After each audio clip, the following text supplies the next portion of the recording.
Afinal, o Brasil vem mudando ou não vem mudando? E quero me referir com relação àquele pejorativo conceito que sempre tivemos de país das impunidades. Realidade que por décadas causou tanta desilusão e descrença do nosso povo com relação ao que se dizia e que impedia que chegássemos ao tão propalado futuro grandioso e que o Brasil não conseguia chegar. E hoje a gente pode dizer, presidente, senhores telespectadores da TV Senado, que importantes instituições estão determinando esta mudança a que está chegando o Brasil. E me refiro a uma delas, para começar esse pronunciamento. A Polícia Federal do Brasil tem sido um exemplo de instituição que vem se mostrando à altura dos desafios que são postos e que se constitui numa correspondência àquele desejo dos brasileiros de mudança. Isso acontece independentemente de ser A, B ou C, o presidente do Brasil. Acontece porque a Polícia Federal do Brasil é uma polícia de Estado e vem provando isto, apesar de desconfianças que perduraram por muito tempo. A Polícia Federal é uma instância, não é uma instância política. Está confirmando que é um órgão de Estado, é um órgão cuja natureza não é de servir a esse ou aquele partido ou ideologia, é um órgão cujo objetivo é o de servir o Brasil.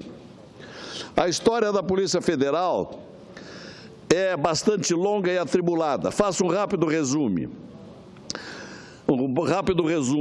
Na página da instituição, na internet, podemos verificar que as origens da Polícia Federal são bem antigas, seculares até, mas foi com a Constituição de 88, a nossa Constituição cidadã, que o órgão recebe as suas funções modernas, fundadas no ideário da democracia, da cidadania e da prestação e respeito ao Estado de Direito.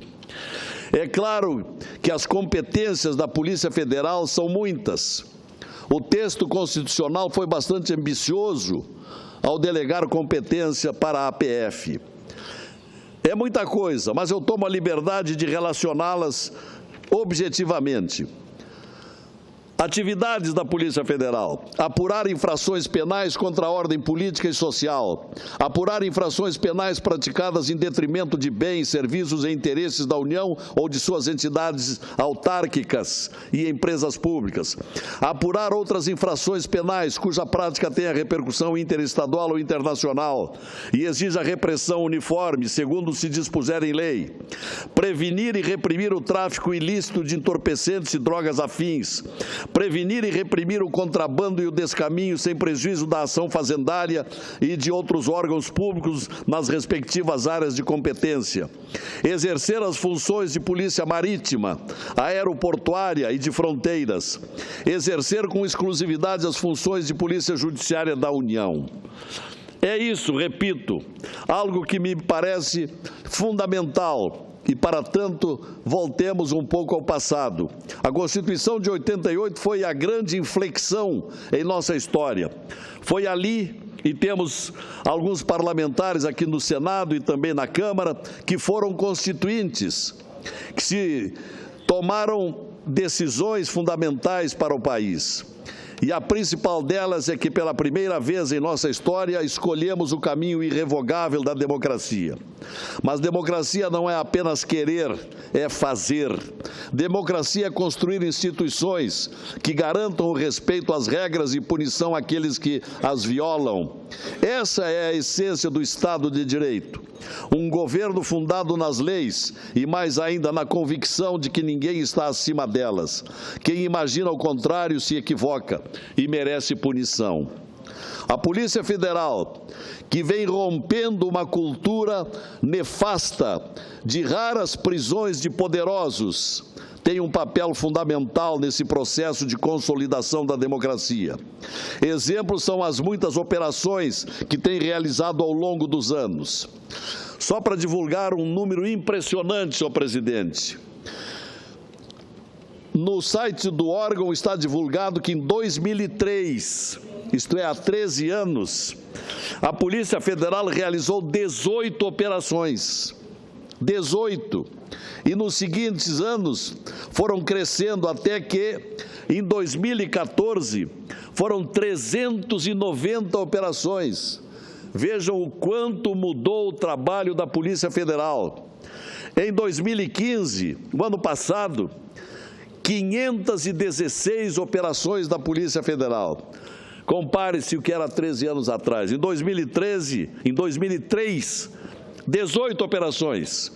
Em 2015, 516. Senador José Medeiros. 516 operações da Polícia Federal no ano passado. Certamente, a mais conhecida, a mais rumorosa e que já é chamada bastante como patrimônio nacional, tem sido a Operação Lava Jato, que até agora se desdobra em 30 fases, sendo que a primeira remonta ao dia 17 de março de 2014.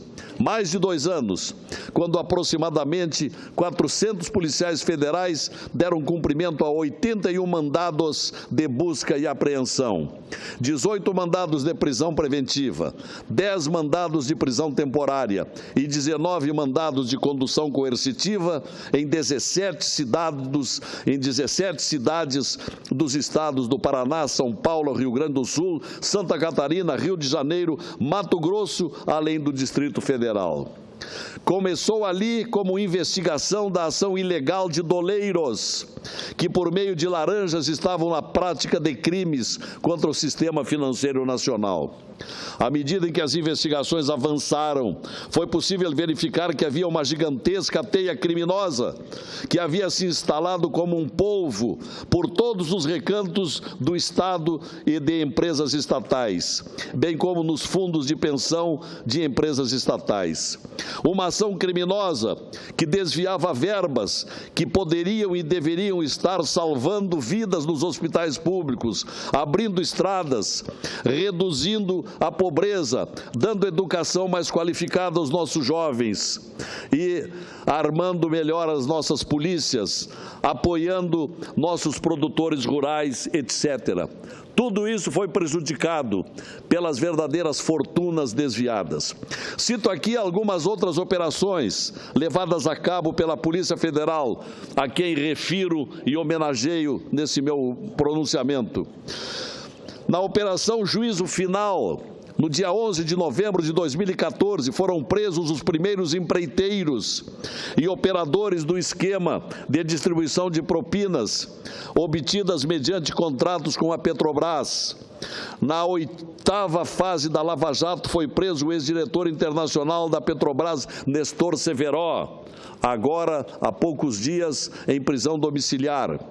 Na Operação My Way, verificou-se que o esquema de fraude das licitações da Petrobras envolvia as demais diretorias da empresa.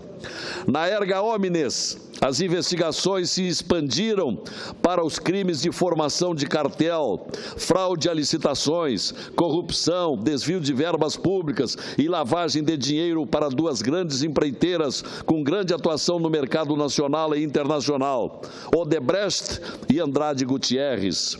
Na Operação Radioatividade, outra frente apontou para a formação de cartel e o ajustamento prévio de licitações, além do pagamento indevido de vantagens financeiras a empregados da Eletronuclear, empresa responsável pela construção de Angra 3. Na Pichuleco, que marcou o seu nome diante da população brasileira. Na Pichuleco, de 3 de agosto de 2015, foi-se atrás de pagadores e recebedores de vantagens indevidas oriundas de contratos com o poder público.